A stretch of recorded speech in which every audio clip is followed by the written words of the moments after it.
Science টিউটোরে তোমাদের সবাইকে স্বাগত জানাই। আজকে চলেছি তোমাদের কাছে একটি ভিডিও নিয়ে। এই ভিডিওতে আলোচনা করব ক্লাস 8-এর ফার্স্ট ইউনিট টেস্ট পরীক্ষা অর্থাৎ 2024 সালে যে ফার্স্ট ইউনিট টেস্ট পরীক্ষা হলো তার প্রশ্নপত্র নিয়ে। এই প্রশ্নপত্রটি পরিবেশ ও বিজ্ঞান বিষয়ের। আর দেখো, ফুল মার্ক দেওয়া আছে 15 আর সময় দেওয়া হয়েছে মাত্র 30 মিনিট। তো দেখো, এই প্রশ্নপত্র তোমাদের সামনে তুলে ধরবো।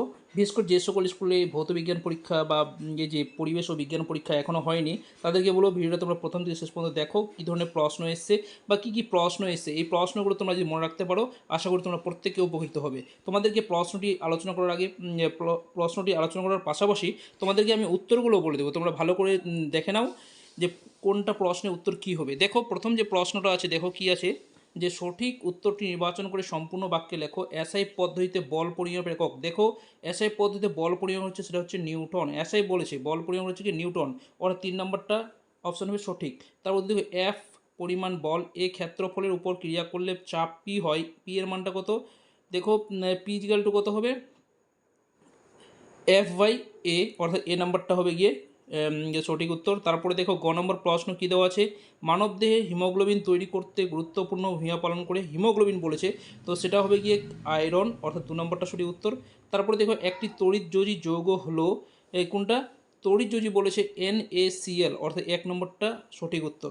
তারপর নেক্সট দেখো কী দেওয়া আছে, অতি সংক্ষিপ্ত প্রশ্ন উত্তর দেওয়া হয়েছে। 2-এর ক থেকে দেখো, ঘর্ষণ বলের মান স্পর্শতলে ক্ষেত্রফলের উপর নির্ভর করে কি? ঘর্ষণ বলের মানটা বলছে, ঘর্ষণ বলের মানটা স্পর্শতলে ক্ষেত্রফলের উপর কিন্তু নির্ভর সেটা কিন্তু নির্ভর করে না। নেক্সট দেখো কী দেওয়া আছে, একটি কঠিন বস্তু একটি তরলের ঘনত্ব সমান, ওই কঠিন বস্তুটি ওই তরলে নিমজ্জিত করলে কি ঘটবে? একটি কঠিন বস্তু একটি তরলের ঘনত্ব সমান বলেছে, তাহলে ওই কঠিন বস্তুকে তরল নিমজ্জিত করলে কি ঘটবে? দেখো, এই প্রশ্নের উত্তরটা তোমরা কমেন্ট বক্সে কমেন্ট করে জানাবে, তোমাদের জন্য ছাড়লাম। দেখো, 3-এর কী দেওয়া আছে, কোন প্রশ্ন, স্থির তড়িৎ সংক্রান্ত কুলম্বের সূত্রটি লেখো। মোস্ট ইম্পর্টেন্ট, ভালো করে পড়ে যাবে তোমরা। খ থেকে দেখো, কপার সালফেট দ্রবণ একটি লোহার পেরেক ডুবিয়ে দিলে কি ঘটবে? সমীকরণ সহ লেখো। তাহলে অথবা দেওয়া Cl নিচে 17, পরমাণু ক্রমাঙ্ক 17, উপরে ভরসা 35, এর মডেল চিত্র অঙ্কন করো। দেখো, মডেল চিত্র যদি অঙ্কন করতে হয় তাহলে পরমাণু ক্রমাঙ্ক দিয়ে তোমাদের কাজটা করতে হবে। ওকে, যেমন কে কক্ষপথে কটা, দুটা, এলে কটা হচ্ছে 8টা, আর এম এ থাকবে গিয়ে 7টা ইলেকট্রন থাকে। তাহলে নিউক্লিয়াস একে, নিউক্লিয়াস কে কক্ষপথে তোমরা কী করবে? 2টা ইলেকট্রন বসাবে।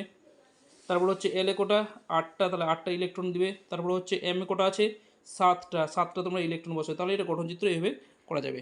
ওকে, নেক্সট দেখো, লাইফ সায়েন্সে কী কী প্রশ্ন এসছে দেখে নাও। সঠিক উত্তর নির্বাচন করে সম্পূর্ণ বাক্যে লেখো। তো দেখো, এখানে যে প্রশ্নটা আছে, দেহের বর্জ্যকে মূত্রের মাধ্যমে দেহ থেকে বের করে দেওয়া কী বলা হয়? বের করিতে সাহায্য রেখে, সেটা হচ্ছে গিয়ে বৃক্ক, অর্থাৎ 1 নম্বরটা সঠিক উত্তর। তার উদ্যোগে দেখো কী আছে, যে অঙ্গাণু সক্রিয়তা বৃদ্ধি পেলে ক্যান্সার হওয়ার সম্ভাবনা দেখা যায়, সেটি কি? দেখো, এর 4টা অপশন আছে, কোনটা সঠিক উত্তর তোমরা আমার কমেন্ট বক্সে কমেন্ট করে জানাবে। ওকে, নেক্সট দেখো, দুটোকে কী দেওয়া আছে, অতি সংক্ষিপ্ত প্রশ্নের উত্তর দাও। কী দেওয়া আছে, কাজ অনুযায়ী কোষের আকৃতি বদলে যায় এমন একটি মানবদের কোষের নাম লেখো। অথবা দেওয়া হয়েছে কি, ক্যাকটাসের কাণ্ডের কোষে জল সঞ্চয়ী উপাদানগুলির নাম লেখো। তারপর 3টাকে কী দেওয়া হয়, সংক্ষেপে উত্তর দাও। স্নায়ুকোষের 2টি বৈশিষ্ট্য লেখো, ইহার কাজ লেখো। তারপর ডিএনএর সম্পর্কে সংক্ষিপ্ত টিকা লেখো। তো এই ছিল পরিবেশ ও বিজ্ঞান বিষয়ে প্রশ্নপত্র। তোমরা প্রতিটা প্রশ্নের উত্তর ভালো করে পড়ে যাবে। ভিডিওটি এখানে শেষ করছি, ধন্যবাদ।